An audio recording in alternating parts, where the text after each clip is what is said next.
Won't you be my neighbor? Welcome to The Watch. Subscribe for new videos daily, and if you're interested in scenes from Mr. Rogers that taught us to be better people, stay tuned.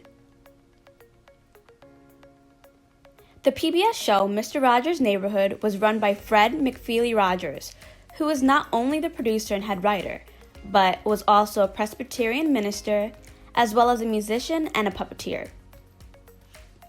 Born on March 20th, 1928 in Latrobe, Pennsylvania, and died of stomach cancer on February 27, 2003, his show had 900 episodes and often covered hard topics like death, divorce, sibling rivalry, families getting a new baby, as well as moving and going to a new school.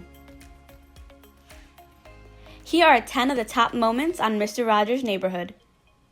Number 10. George Romero and Mr. Rogers' tonsillectomy. Night of the Living Dead filmmaker George A. Romero shot film on the show, and it was his first ever paying job. Although it seems odd that Mr. Rogers assisted in the career of horror film director, Mr. Rogers assisted anyone when he could. Romero said that Rogers was the first person to trust him to do that kind of work. In this episode, they talk about Mr. Rogers getting a tonsillectomy, and Romero remembers Rogers as one of the sweetest men he ever knew. Number 9. Mr. Rogers meets KOKO the gorilla. Episode 1727, airing July 28, 1998, was when Mr. Rogers got to meet the famous gorilla KOKO. The gorilla loved the show and was a fan. She immediately recognized Rogers and hugged him like a good friend. KOKO could communicate in sign language and told Rogers she loved him. Usually, only her trainers were allowed in her enclosure, but Rogers was allowed in. Rogers was unafraid of the big gorilla and seemed very natural with her according to the trainers. Number 8. Mr. Rogers talks with a child in a wheelchair. This episode aired February 18, 1981, when 10-year-old Jeffrey Erlanger, who was a quadriplegic, was on the show. Erlanger talked with Rogers about how he had had a tumor when he was 7 months old, and Rogers asked the child to show the audience how his wheelchair worked. Rogers was very impressed with how comfortable the child was talking about his body and wanted the audience to see it.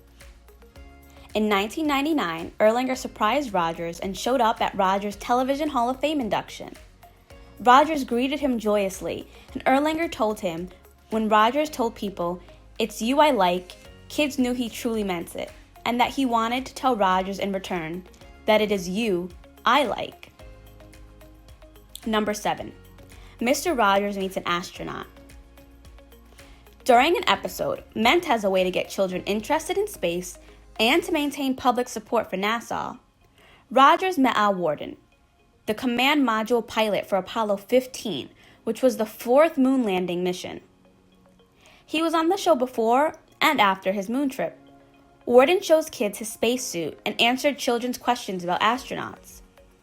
Mr. Rogers presented the space gear to the children watching, and was part of the reason so many young children wanted to be astronauts when they grew up.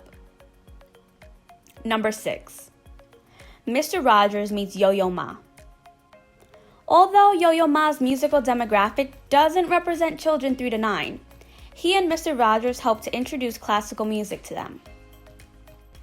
What isn't always discussed is that many watchers of Mr. Rogers didn't have access to classical musicians such as Yo-Yo Ma, but Mr. Rogers allowed children of all income levels to be introduced to a genre of music they might not have heard before. Yo-Yo Ma appeared on the show many times. In 1985, he played a duet with Joe Negri in Negri's Music Shop, as well as playing a Father's Day duet with his son in 1990. Rogers loved classical music, so he asked him to be on the show. Number 5. Mr. Rogers talks about divorce. In 1981, several episodes highlighted the topic of divorce. It was done because divorce had become so common that they thought children needed to know how to deal with it. The episode shows Mr. McFeely, the postman on the show, being very upset due to a discussion on divorce and hurrying out of Mr. Rogers' home. Then Rogers softly explains to the children viewers about a little girl and a little boy whose parents got divorced and how they cried because they thought it was their fault. But he explained that that was not true and it was all grown-up things and not the fault of the children. Mr. Rogers celebrates differences. In episode 1481, airing on June 1st, 1981, it was one of the first mini documentaries Rogers made. It showed the process of crayon making.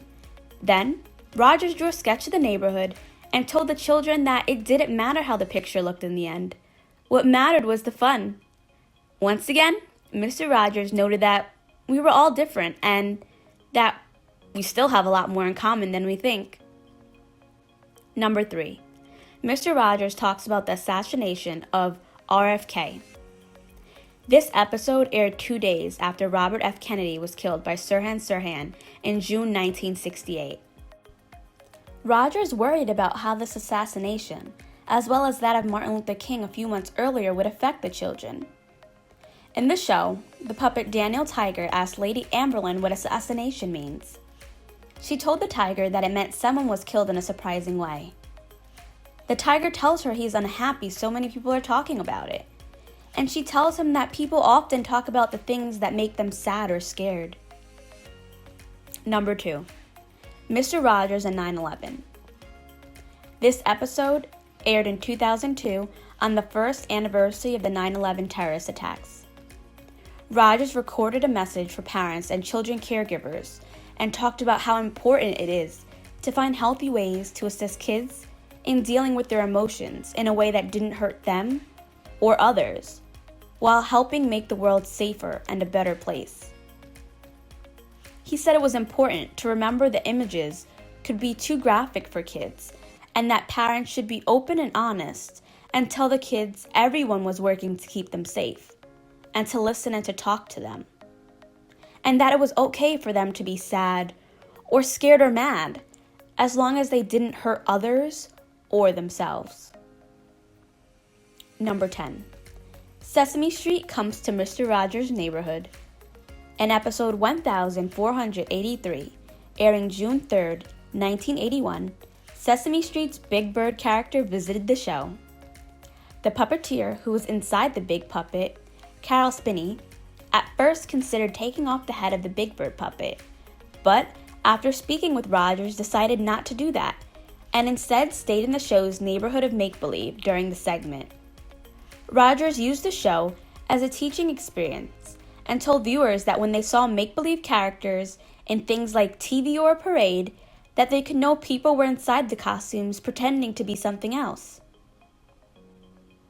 All in all, Mr. Rogers' neighborhood was a milestone of its time and remains so today, and has left a brilliant legacy for children of all ages, colors, creeds, and religion for all time. There were many other beautiful and wonderful moments on the show, but these are just a few of them. If you like this video, give us a like and tell us in the comments what you would like to see next. Thanks for watching and we'll see you next time.